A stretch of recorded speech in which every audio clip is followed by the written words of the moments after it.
Hindi, para pag umiyak yung baka sa nala, patulugin niya. Gago-gago rin yun yung mga istorya ng bata. Oo. Tapos sabi ng isa eh, yung tatay niya daw, malaki yung sahod eh. Yung sahod tatay ko, nasa abroad.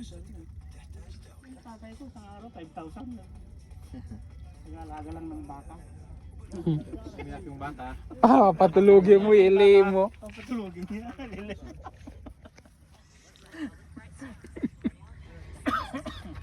Daming alam. Gago ng mga batang yun. Ikumahan na rin kay Kupal ko magkwentuhan eh, makahangin din eh.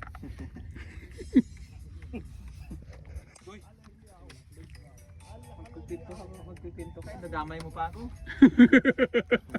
Naalala nga kita. Magpipinto ka na, kasi huwag mo na ako damay. Ay, ito. Tapsa pa ba? Tapsa pa? Tapsa? Wala na, anong oras na? Dahil mo pa nakatira. May nata si Dodoy, bibili pa yata ng pagkain ng amo niya. Dapat lang. Doy, babili mo pa pagkain ng amo mo. Bibili ka pa ako ba, Loy? Bibili ng amo niya. Yung biyernes. Tapsa pa ba?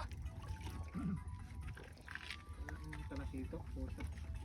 Kala ko nga talakitok yung binigay niya kanina yung kaibigan ko eh. Yan ako pala, Yung pala, kuwan pala yung sungay-sungay, yung may sungay. Ang dami nang umiipon na isda. Yun o. Pero mahilig ko. Pero hindi pa nakakapasok ko. Hindi, dapat na hangin siya. Para masilid sa buko. Baliktad kasi, Ayun o, napagkabalik. ayun o, may pumasok na. Lalo na pagpan yung pansana, yung medyo maamoy na yung kasa. Gusto mo malaki pumasok dyan?